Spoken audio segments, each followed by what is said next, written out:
Welcome to today's show. I'm here with Charles Sullivan. Charles, welcome. Thank you, Alan. I appreciate your having me on your show. So, Charles, for the listeners, you have quite a background and history, and also you really your family has made some real impact to the sports and entertainment industry. And give us some background of how this all started with your dad, and then we can flow down into what you've been working on recently. Yes. Well, my late father, during the Second World War, was assigned to the U.S. Naval Academy at Annapolis, Maryland, and he was director of public relations there and became very involved with their sports programs at the Naval Academy. One of the interesting factoids from that was that he was there at the same time as the father of Bill Belichick, the current head coach of the Patriots, was also at Annapolis during those years.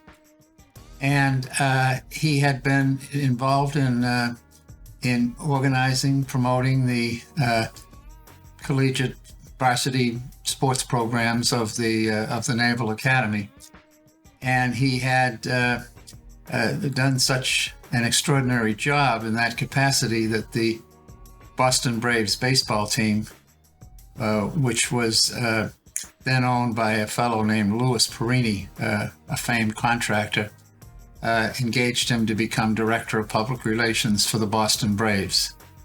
So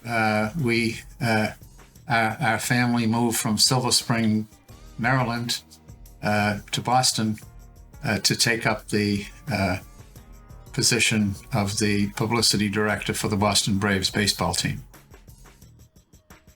So you were in the Boston area, and then you transitioned over into relationship with football, the Patriots. How did that all come about? Well, during the time that my dad was the publicity director for the Braves baseball team, he thought that it would be a wonderful addition to the Boston sports market if we could have a National Football League team. And he knew Bert Bell, who was the commissioner of the National Football League, and he knew the Mara family from a number of different events in which they had participated. And so he had spoken with Tim Mara and Bert Bell about the possibility of awarding a franchise in the National Football League to the city of Boston.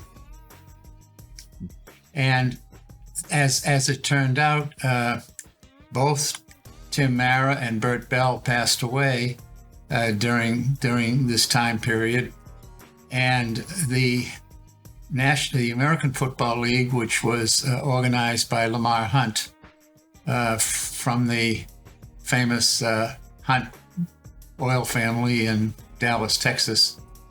And so my dad had applied to acquire a franchise in the American Football League. And at the time they had 7 teams, and Boston was to become the 8th. And how he was able to be considered for that was that he had been for many years a close friend of Frank Leahy, who was the former head coach of the University of Notre Dame Fighting Irish football team. And Frank Leahy was the general manager of the San Diego Chargers, which were then owned by the late and great Baron Hilton. And so Baron Hilton and Frank Leahy were the sponsors of my father's admission to the American Football League. How old were you at this time, Charles? At this time, I was I was in my 20s. In your 20s. So it must have been something having dad get a football team, and I imagine you automatically became one of the big fans of the football on Sundays. Uh, Actually, in those days, Alan, the American Football League, in at least the New England market, in order not to compete with the New York Giants, we played our games on Friday night, and it was interesting because initially we played our games at Braves Field, which after the Braves left Boston in 1952 to go to Milwaukee, Braves Field was acquired by Boston University and became known as BU Field. And so the early days of the American Football League, in those days we played at the BU Field. My late father was a very much of a person who liked to have his family involved in any endeavors that he was working on. So I became the assistant publicity director, and my sisters managed the cheerleading squad, and my brother Bill was involved with the stadium logistics, helping get the stadium ready for the games. You know, these stories about early days of the NFL and what has come today is, I don't think we really hear about, the history that much. We see the once a year Super Bowl, which has record attendance, but weren't you involved with your family with helping that Super Bowl get started? Yes, at the recommendation of my dad to Lamar Hunt, I was the AFL representative in putting together the first Super Bowl, and also the editor of the first Super Bowl program. So those were wonderful experiences working on putting that together. We had it at the Los Angeles Coliseum, and it was between the Green Bay Packers and the Kansas City Chiefs. And we were hopeful that the Patriots might participate in that game. And in the final game of that season, we were playing the New York Jets at the Shea Stadium. And if we won that game, we would be the Eastern Conference representative to play the Chiefs to go to the Super Bowl. So we were quite happy that day because we heard that Joe Namath, the quarterback of the Jets, had been bar hopping the night before the game, and that he did not go to sleep that night. So we were very hopeful that since he had that kind of an evening, that we would be able to be successful. Unfortunately, even having spent the night at various saloons in and about New York, it did not affect Joe Namath's efficacy, because he threw for 6 touchdown passes and he won the game. So that was what happened. And then the night of the game, I went to a restaurant in New York with my parents called the Pen and Pencil. And it was also a favorite restaurant of Joe Namath. And so we went there, and they had a trio playing at the restaurant. And Joe Namath popped in, and we were quite sad that we'd lost the game. And Joe Namath saw us there. And in those days, the teams and the players, the coaches, the owners, we all knew each other. This was like a family deal. We were all struggling to compete against the National Football League. We all knew each other, and Joe Namath came in, and he knew, of course, that we were disappointed. And he went to my mom, and he said, "Mary, may I have this dance?" And Oh. and so she looked at my dad, and he said, "Go for it, Mary." so that was how Joe Namath helped to make things better on what had been a very disappointing night. And some years later, I was working helping the Cantor Fitzgerald people who have an event every year to commemorate 9/11. They lost a lot of people on that occasion, and I asked Joe Namath if he would be a celebrity participant in that event, and he agreed, and he did an awesome job, and he's appeared at subsequent Cantor Fitzgerald charity days, and he's as active as can be, very focused on community service and bringing the message of the charity elements of professional football to New York City and to any town that he visits. I imagine it was pretty hard for your family to give up ownership of the Patriots after being involved with the early days of the founding. Yes, well, we owned the Patriots for 28 years, and we were very proud of the fact that the Patriot franchise was the first American Football League franchise to notch 500 victories. And half of those victories were during our time. So we're proud of that, and proud of the continuation of excellence of that franchise.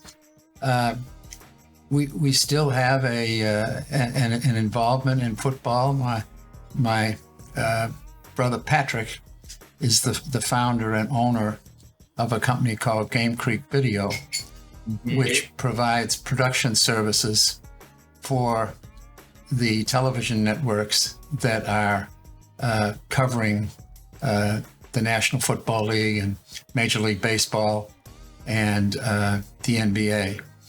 So through Patrick, our family still has an extensive involvement with professional football in America. And he has 48 broadcast trucks that travel to all cities in New York, in North America, providing that coverage. And the Game Creek Video Company has the reputation of being the tops in the market in terms of television production of sports events. Now, for you also went into an event management company, and tell us about how you got that started. How I got that started was when I was in the U.S. Army. I had been at the public relations officer for the United States Army Infantry Group at Fort Benning, Georgia, which was the situs of the U.S. Army Infantry Center. And the commanding general there, John McNair Wright, who had been a survivor of the Bataan Death March, he said, I would be hopeful that you could organize some events on the post for the troops and help. He said that will help our morale here. So I did that.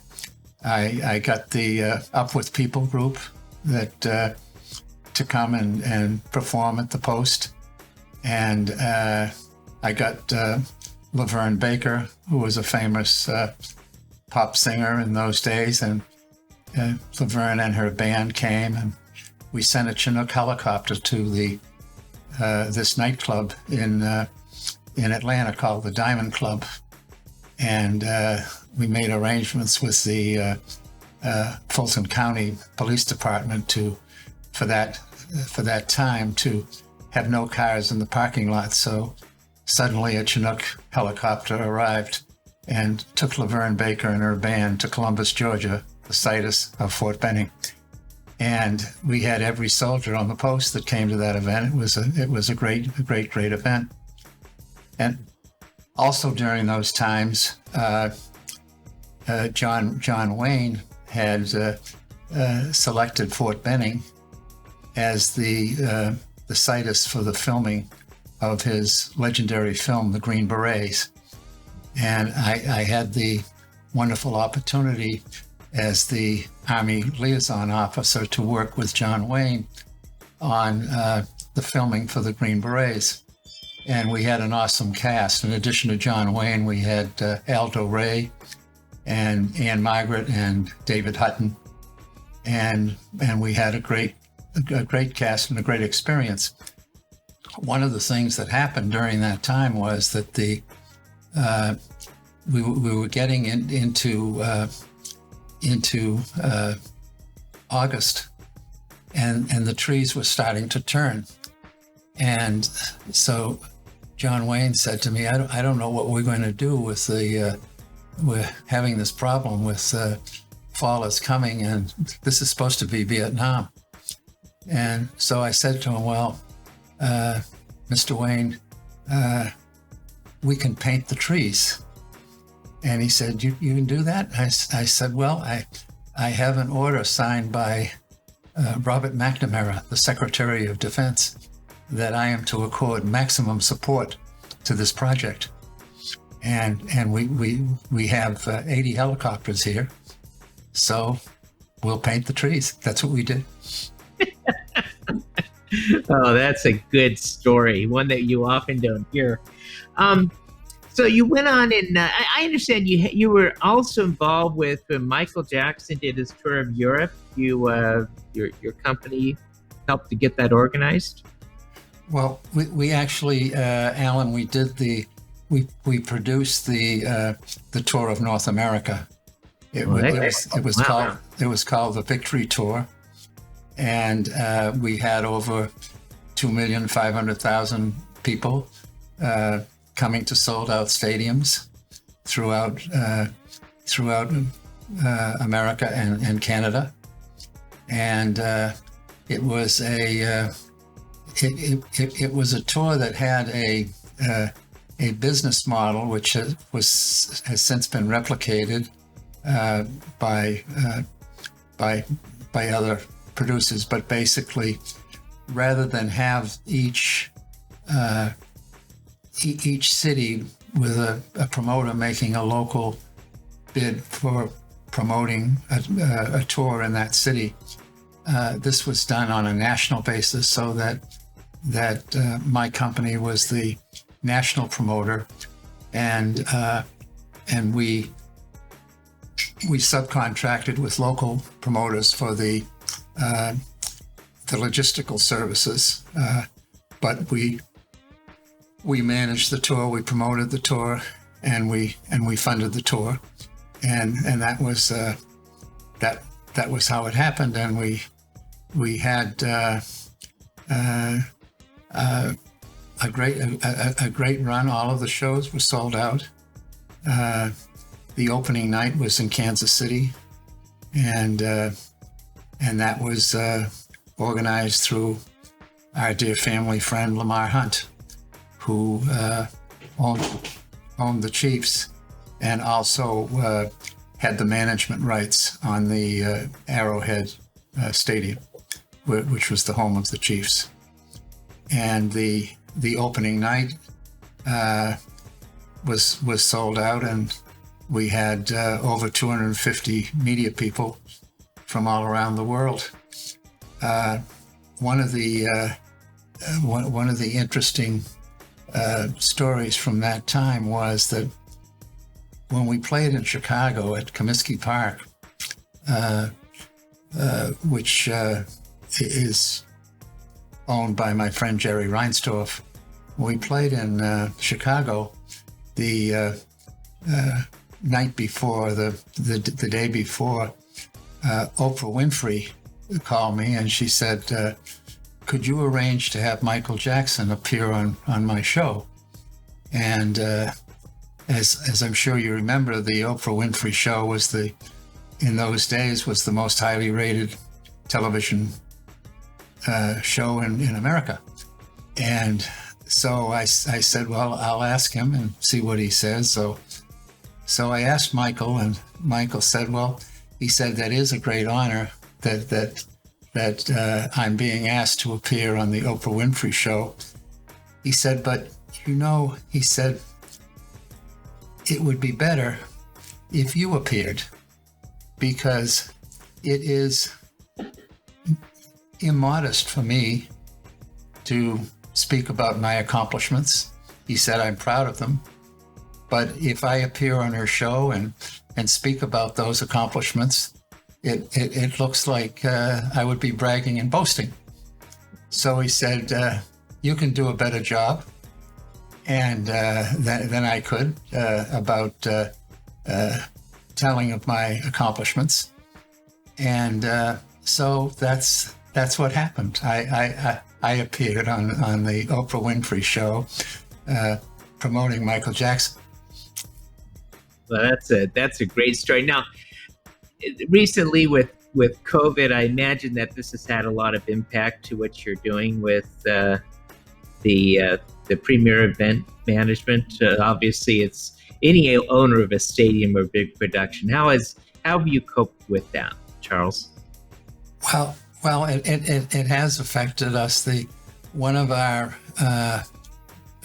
most successful events for 20 years has been the FBI Scholarship Fund St. Patrick's Day event, which is held in conjunction with the St. Patrick's Day parade.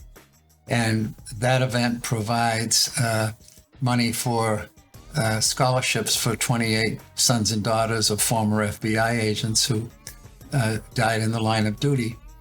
And we could not have that last year, and we probably won't be able to have it in 2021.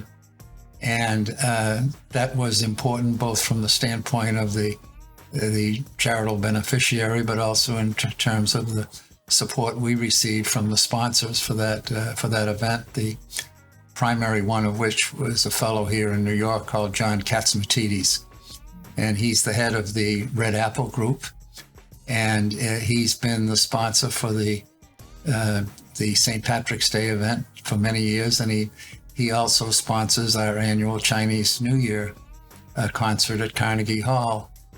And so that we unfortunately weren't able to have them. What I've been doing in the interim is I've done management consulting work for a splendid company in California called Veritone, which has an AIware product that significantly helps our law enforcement people on the local level and also on the federal level. And I've been assisting them with structuring and with financement, and that's been a very wonderful experience to do that. And how I learned about such things is that my late father, when he was with the Braves, started a charity called the Jimmy Fund, which over the course of since he started it, over the course of his lifetime, it raised over $1 billion for children's cancer research. And that charity gave birth to the Dana-Farber Cancer Institute in Boston, which is one of the top 5 cancer treatment facilities in our nation. And so that had been the genesis of my interest in healthcare and technical elements that relate to healthcare, which this Veritone does. The other activity that I've been involved with since we have no events to promote. There's no permission to have an event for more than 10 people in the state of New York. So I've been working with a group of doctors here that have developed a treatment for COVID utilizing nitric oxide particles that are ingested through an inhaler. And we are pursuing the financing in order to proceed with clinical trials at the Brigham and Women's Hospital in Boston, which coincidentally, my late grandfather, whose name was Charles Malone, he had been the head of obstetrics at the Women's Hospital before the merger with Brigham and Women's, and my sisters were born at that hospital, so they have stepped forward as soon as we are able to get the financement to fund those clinical trials. We feel we're obviously excited with the good news from Moderna and Pfizer, but this is not in that category. It's a treatment option rather than a vaccine option. So we're spending endless hours trying to bring that about, and we expect good results from the clinical trials, and at that moment we'll apply for emergency certification from the FDA. Well, God bless you. You've done so much in your life, Charles, and I'm really touched also with not only have you been blessed, but you also give back heavily in trying to create cures and causes also for some of the less fortunate people in life that are suffering from cancer, and also helping the scholarship funds for those that have a great need. Well, I appreciate that, Alan. The other major enterprise in my life is that 5 years ago, I had worked with a colleague of mine whose name is Lily Lee in organizing the arrival in America of the Beijing Tongren Tong Chinese Medicine Company. This company was founded in 1669, and it has over 1,600 Chinese medicine products. And we purchased an interest in a clinic on Madison Avenue called the Ming Jin Clinic, after the manager of the clinic, whose name is Dr. Ming Jin. And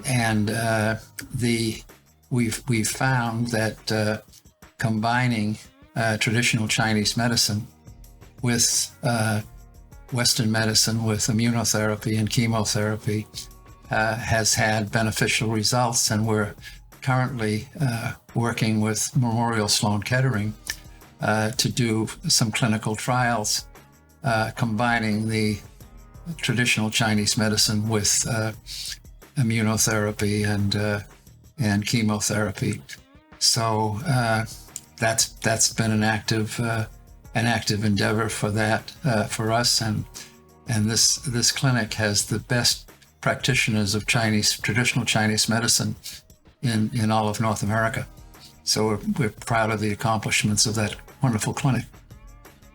I love the way that as the technology and communication improve within this world, that we're able to make the world a lot smaller by bringing medicines in from other countries and sharing them with the technologies that we have. I think overall that more we share, the stronger our whole healthcare system becomes.